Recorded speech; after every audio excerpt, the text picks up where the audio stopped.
Hi, do you know the concept of FISBO, which is for sale by owner? A lot of people ask me if they would be able to sell their home by themselves, and I say, of course they can. And today we are going to speak about the steps of an individual or a family selling their home without a realtor.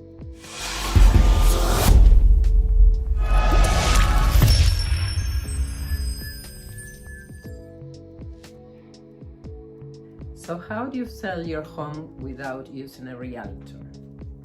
There are several steps that you have to follow, but if you put your work, you would be able to do it. It's just being aware of what is involved. It will help you in the process. And today, although I am a realtor, I would be glad to explain to my audience how good a family or individual sell their home by themselves. First step in preparing your home for sale is fixing all those things that you already know that somebody coming into your home will notice that are not working properly or are not so pleasant to the eyes. So if we make a list of those repairs, could be like simple repairs like fixing up little holes or windows. You may have to change some windows or repair them. Painting is number one and the cheapest way to make your house look better. Then some decorating ideas and pretty much personalizing the space is very important. So people coming into your home will want to live there, will really picture them living in your home. If you let your pictures, your family pictures or very personal artwork or stuff hanging on your walls, that person will really feel that home is your home, and they will have a hard time picturing themselves living in that home and thinking that they want that home to be theirs. Another way to do it is to invite some people over your home, your family members or some friends, and letting them make a list of things that they believe are good to fix before you put your home for sale.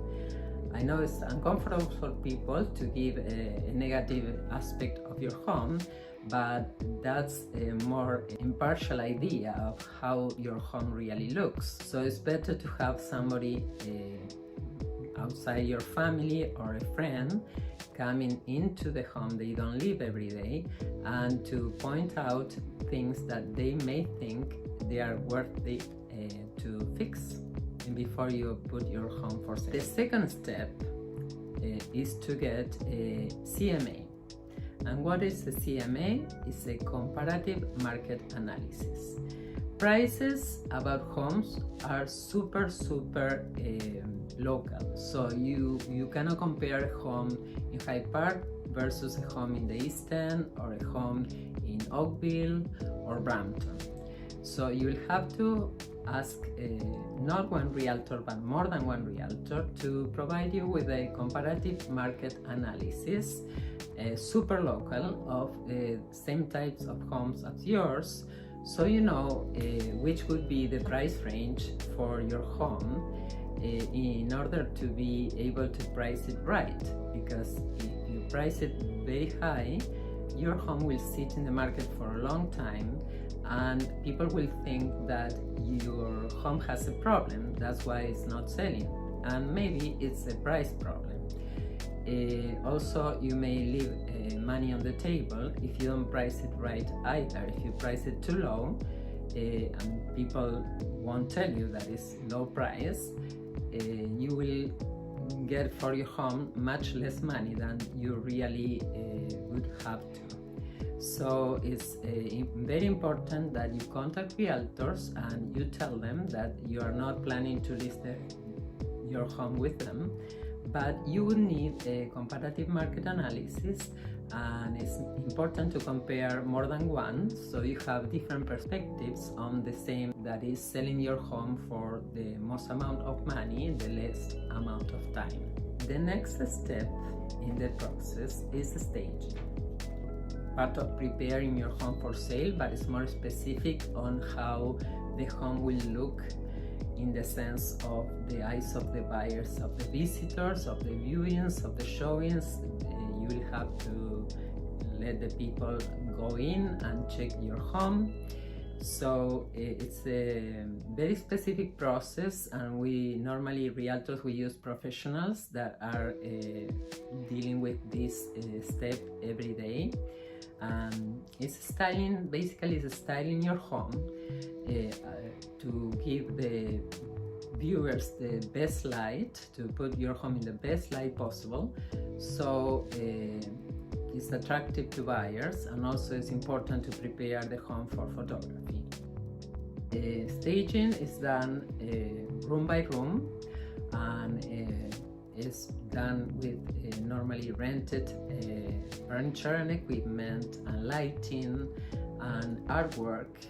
Also some painting may be adjusted at the time of staging because it's important to, as an owner, you will have the option to rent furniture and accessories to stage your home. But you will have also to pay for the transport of the items to your home and from your home back to the staging company. There are many websites you can use, rent furniture and pieces to make your home look nicer. The next step is photography.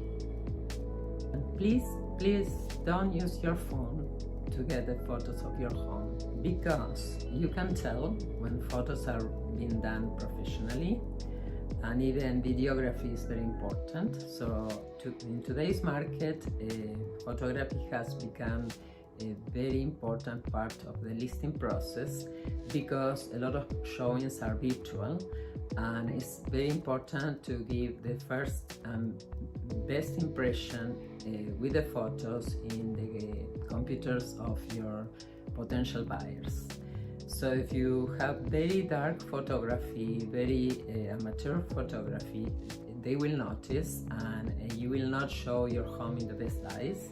So it's very important to use the services of a photography company, and they can do also a floor plan. A videographer can do a very nice video, including the video of the neighborhood. So you are giving your potential buyers the most amount of information possible about your home and your neighborhood. And that is one of the most important parts of the marketing process when you are listing a home for sale. The next step, when you have already prepared all your home for viewings, is to list your home in the most amount of websites possible. So there are services that are only listing, and even realtors can provide just listing services without charging a commission, but just a plain fee just to list your property. You may also want to use Facebook, Instagram, and there are many specific websites we as realtors use to show your property, and we normally share the listing with our colleagues, and we do a private mailing list for our own clients.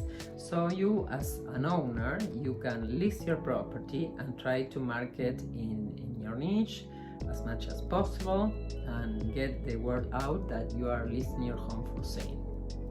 You can also include or not a post in the front of your home saying that your home is for sale. Step number 6 is dealing with the realtors coming with the buyers. Because yes, you are not using a realtor to sell your property, but that's half of the picture. 95% of the buyers at least will use a realtor to help them buy a home. So the people coming to see your home normally will come with a realtor and will use their help to make the offer. So you will have eventually to talk to them and arrange the showings, and so you'll have to also buy a lockbox, so you can put the lockbox outside your home. And I would advise you to leave your home when the showings happen, because it's important that people can see your home being vacant for the time being, so they can check without being shy of you being in the home when you want to check the cabinets of your kitchen or your bedrooms. By owner, we normally call people to explain that we can do a good job for you and list your home for sale, and that's another type of phone calls you will receive, and it's your job to tell them that at that time you are trying to sell your home by your own means, and but of course your phone will get busy. And speaking about your phone, it's important that you include your phone into the listing in the websites you are listing your home, because sometimes what happens is that instead of your phone number, other realtors will appear in the websites, because that's paid up advertising of realtors who are looking for clients to buy or sell. So it's important that you include your own phone number or the phone you have designated as to deal with your home selling process. This next step will be showing your home multiple times, and when I say multiple times is you have to be available, and sometimes I even advise my clients to move or to go for a little vacation, like for a week or so away. So especially if you have kids, you don't have to go out and in the house all the time.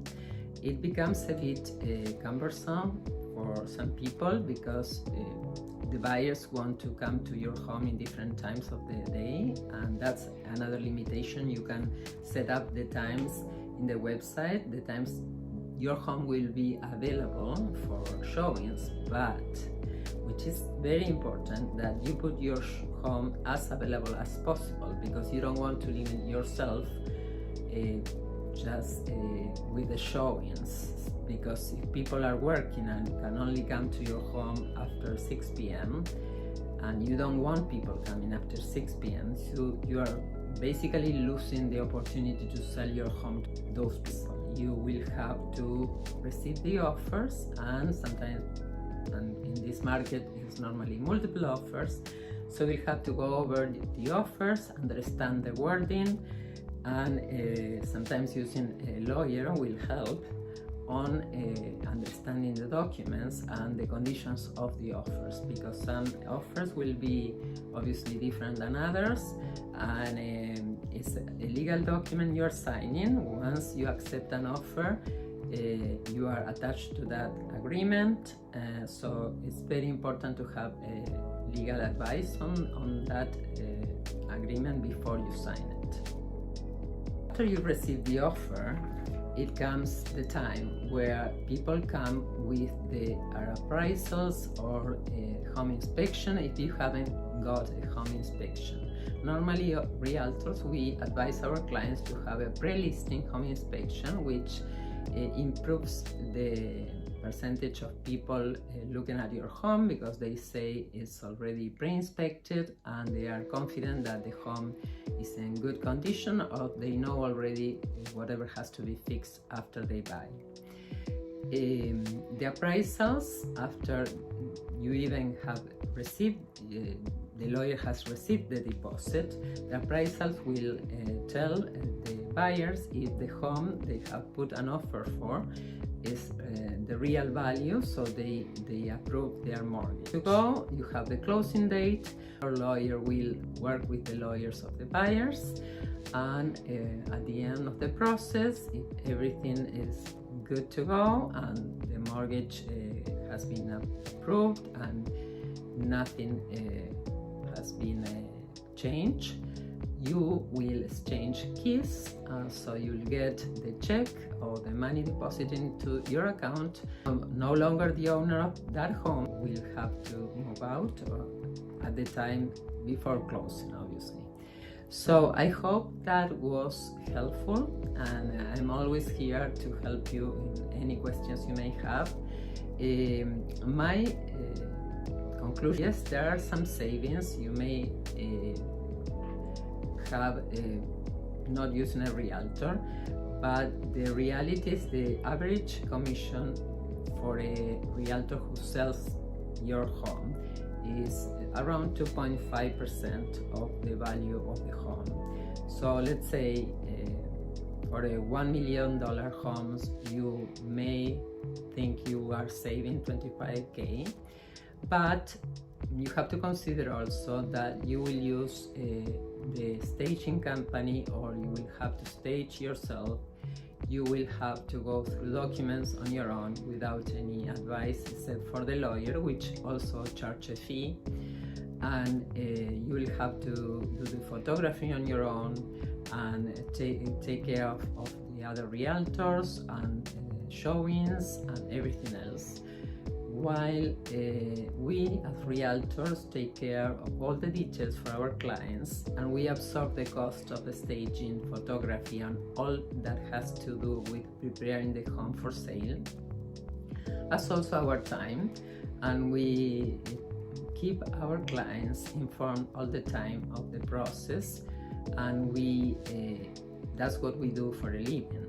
On the other hand, you will have to pay the 2.5% or an average of the buyer's realtor. So that part is almost unavoidable. So it's not that you are saving all the commissions, all the money commissions. You are saving only the part of your side, the seller part. But on the other hand, you will have to invest in preparing, staging your home, photography, and other costs that are involved. So, and the possibility to leave money on the table is high. We are professionals doing this job, and we want to do our best for our clients, and that is part of our life. While your life, you have to take care of your job and your family, so it will be a different perspective, a different type of synergy when you try to do it yourself. But again, I'm here and always for your questions, and I hope this video was useful for you. Thank you for watching and subscribe.